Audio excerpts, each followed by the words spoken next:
Hello everyone, welcome to the Green Man channel. Hope you're good and well. So I'm pretty excited to be talking about the forthcoming Lord of the Rings prequel series that we've got, The Rings of Power, which is due to come to our screens and be released on Amazon on the 2nd of September of this year. So even though that may seem quite far away, it's probably going to go quite quickly and we will be in September of this year before you know it.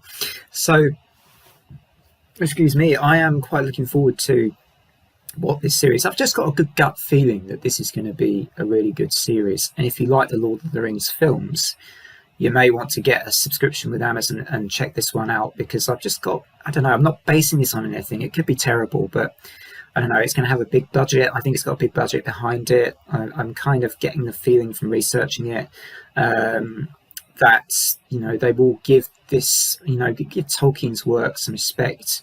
They even pay some respect to the original trilogy by Peter Jackson, I would hope, by, you know, using sort of a similar style, perhaps of cinematography, and blending some of the elements or how he succeeded in his trilogy and bring some of that in. Now, I want to crack on with some specific things for this video, or specific areas that I'd like to discuss. And the first thing is who is behind the show, so who the producers are. I know we have Ron Ames as one of the producers for this new TV series, and he was involved in the new Star Trek films, I believe, and he also kind of has a lot of background in visual effects and things. But also, interestingly, perhaps more interestingly, Christopher Newman is the assistant director. Oh, so he was the assistant director, sorry, for Game of Thrones. And so I'm wondering how much of that he's going to bring to the table with this Lord of the Rings prequel series. Will it be slightly more adult in content and style? We're going to see lots of cliffhangers and shocks like we did with Game of Thrones. You know, even though a lot of people went off Game of Thrones at the end because they hated the last series, that pulled in a massive audience, huge audiences. So you would think that the same thing could happen here if they get it right for this prequel series, because Lord of the Rings is extremely popular still now because of the success of the original trilogy of films. So it seems like they're really going for the jackpot on this one. It's a big budget behind it. They are really putting a lot into this series, and like I say, I have a gut feeling that the amount of money involved, the amount they're putting into it, it should be pretty good. I mean, I'm hoping. If you saw my recent videos on the Wheel of Time, that fantasy series, to be honest, I was a little disappointed. I always want to be blown away by TV series, otherwise it's very easy to lose interest. But I didn't think it was a bad series like lots of people have said. I just thought it wasn't quite to, you know, the standard you would expect for the epic story that Robert Jordan gets across in his books. But anyway, I'm not going to talk about Wheel of Time here. I'm talking about the prequel series of Lord of the Rings. The Rings of Power is the title. So, talking next about the cast. So, moving on to the next part of this video, I'd like to talk a bit about the cast, who we know has been cast. I've got a list here of actor names, and interestingly, Robert Aaron Mayo, who played young Ned Stark in season 6 of Game of Thrones, is here. He's been cast in this. I don't know which character he's playing, but obviously he's he's going to be starring in this series. Markella Kavanagh, and she was in, I think, Romper Stomper, a TV series. Morphy Clark, who starred in St. Maud and Crawl, those kind of horror films, and she's going to be playing. Now I do know she's going to be playing a young Galadriel. So that's going to be really interesting to see how she portrays a young Galadriel back in the Second Age of Middle-earth. We've got Joseph Maul, who also starred in Game of Thrones. So that Game of Thrones connection seems pretty strong for this series. And he was Benjen Stark in Game of Thrones. So also a few other notes: Maxine Bolger, Owen Arthur, and Charlie Vickers too I've got here, and there are some other names too, but I'm less familiar with all of those. So yeah, I mean, not sort of to my mind, not any huge names there. I do believe that Oh goodness, Hugo Weaving might be making some sort of return. I don't know if that's just rumours though. I may need to check that out and see if I can find that out. Next time I kind of do a video on this prequel series. But yeah, I do think that there is something about this series. I think it could be really good, but we can only see the proof is in the pudding. So we'll have to just wait and see what comes to the screens when it comes in September of this year.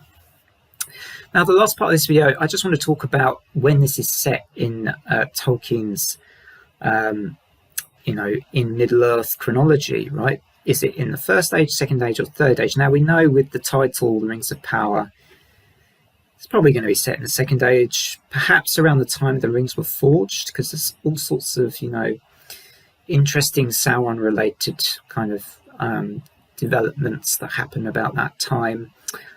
We know the Rings of Power were created. There were actually 20 of them. One was created by Sauron himself. The other 19 were done by elven smiths. I do believe, so we've got the numbers. 9 were given to men, 7, I think, to the dwarves, and 3 for elven kings. And this is where I wonder where the story is going to focus specifically on all the story around the forging of the rings, or will it go a bit deeper into the second age? Will we get maybe the war of the elves with Sauron, which I think the war of the elves and Sauron was 1693 in the second age, so I think that was a bit later on from the actual forging of the rings. But I do wonder, because I think you've got to see some epic battles, right? It might be that they just do, they do some of their own battles as well, because there's lots of breadth in Tolkien's timelines, and I think lots of room to even have new characters and new stories. So, and still tie in the sort of main events of the Tolkien Middle-earth chronology. So again, there is lots of space, I think, for script writing here and for really interesting things. I also wondered whether they might go into Numenor a bit if they're going to cover second age stuff, but it possibly not for the first season at least, because that is quite late on. I think there's sort of certainly the decline of Numenor. And Numenor, by the way, is a sort of, it was a kingdom of men, and there's a whole chapter on the downfall of Numenor in the Silmarillion called Akalabeth, which I've got here. I'm not sure you can see this on the screen. There you go. And that is the sort of really the only real coverage, I think, of the second age in the Silmarillion. So, they're taking more, I think, from this kind of Middle-earth chronology and the tales of Middle-earth, I think, rather than much to the Silmarillion. Now, in a way, I would have liked to have seen a bit more of the first age in a way, or a prequel series with more of the first. There's lots of fantastic battles in the first age. So, I'm thinking of the Battle of the Unnumbered Tears, I think, which is a great battle to read from the Silmarillion. And actually, it's well worth reading the whole Silmarillion. I think even though it's quite a dense account of Middle-earth chronology, it's still well worth checking it out and reading. So I think it's going to be really good. I'm wondering if we might see another thing we might see is the men becoming the ring wraiths, because they fall under the influence of the rings of power and everything, and where we get to see them turn to darkness and everything. So yeah, I mean, there's lots to look forward to, and honestly, I have high hopes now. Which is not always a good thing. The higher hopes you have, the more room there is to be disappointed. But anyway, guys, what do you think about this upcoming prequel series? Do you think that they'll cover a particular story? Obviously it feels like it's going to be with the title mostly around perhaps the forging of the Rings of Power and what happens with the Rings of Power. But just interested to see what you guys think. Otherwise, from me, as always, take care, everybody, and bye for now.